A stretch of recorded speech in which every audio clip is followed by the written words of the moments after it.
Shalom and welcome to 2 Minutes of Torah. This year is entitled Parshat Shoftim, Zedek, Zedek, Tirdof. It's a beautiful quote in the Sugya from Rav Henkin.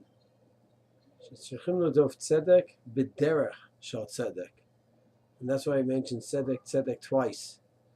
That you'd have to pursue the goal of Zedek with the approach of Zedek, with the manner of Zedek. I think it's a beautiful, beautiful insight, and the ramifications are endless. And I'll stress two different areas. One in terms of Psak Halacha, the other one in terms of proper approach to Torah in general. In terms of Psak Halacha, Rav Henke gives an example of a person who wrote a tshuva, where he wrote how terrible it is to have long hair. It's not nice, it's Hukas Hagayim, a lot of different issues with it, it's not the right approach. And then he talks about the question of tefillin. Is it a chatzitza and tefillin? He said, of course it's a chatzitza, it's a separation. You cannot go ahead and have tefillin on long hair. It's pasha, you're not yotzei. And the fact is, Rav Henkin said, yes, there's definitely shittas that say there's a halachic problem with long hair and a chatzitza and tefillin. But to ignore any other shita on the topic is wrong. Meaning that if you hold that in terms of musar, it's wrong and terrible to have long hair, which certainly is a topic that needs to be looked into. And now you're crossing over into the area of halacha and chatzitz and tefillin, so that's a sugya that has to be analyzed in its own right. And one cannot come in with preconceived notions about how terrible it is to have long hair and that it must be a chatzitza separation with tefillin. You have to look at the sugya honestly and see those opinions that hold that hair may be a chatzitza separation in tefillin, those who may hold that it's not a chatzitza in tefillin, and analyze it in its own right. And a person cannot go ahead and have some goal to try to show the problem of having long hair and already assume that that's a problem with tefillin, and then just conclude that way. He has to look at the topic of chachma with bina and dat, and the approach of tzedek, your goal being to show something, cannot in any way chas v'shalom be distorted. It has to be with the role of tzedek as well. That's just one halachic example. Another halachic example. Person comes in and has a business venture, and there's a shaila where maybe he'll be over lifnei iver. He's in the food business, and he's going to be offering food to people. And there's a shaila of what? Of lifnei iver, because he's going to be giving them food.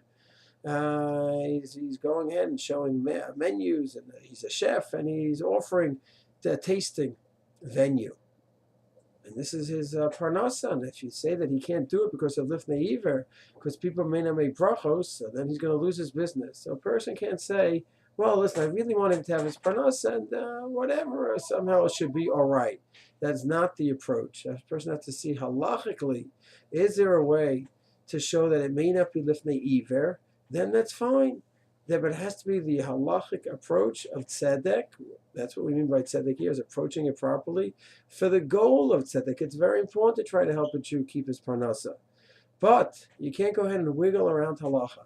And if there's legitimate heter, then fine. But it has to be worked with a rational approach and a rational goal. A tzedek approach and a tzedek goal. That always has to be the approach. One third example. Zedek, Zedek, Tirdof. You want to be Makariv people, and you can invite them for Shabbat, for beautiful Kiruv Shabbaton, and then to come and drive on Shabbat. Your goal is a beautiful one. It is a Zedek goal. But now they're going to drive on Shabbat. Wait, maybe I'm over a very serious transgression of lifnei iver, having them over on Shabbat. And they're going to be driving, and I'm causing that. So what do I need to do? To go through the proper approach of how do I deal with inviting people on Shabbat where they're going to drive. Is that a problem of lifnei iver, misayeya, or according to Rav Moshe, possibly mesis? And only when I properly go through the approach, the technical approach, then I could see if it's a noble goal and it's legitimate or not. So tzedek bit tzedek tirdof. Anytime I have a noble goal, it must be approached with the noble road as well. Chas v'shalom, to leap over the proper approach in order to have a tzedek goal. This is in the area of tzedek regarding halacha. The next year we'll discuss tzedek regarding a general approach to Torah. Shalom.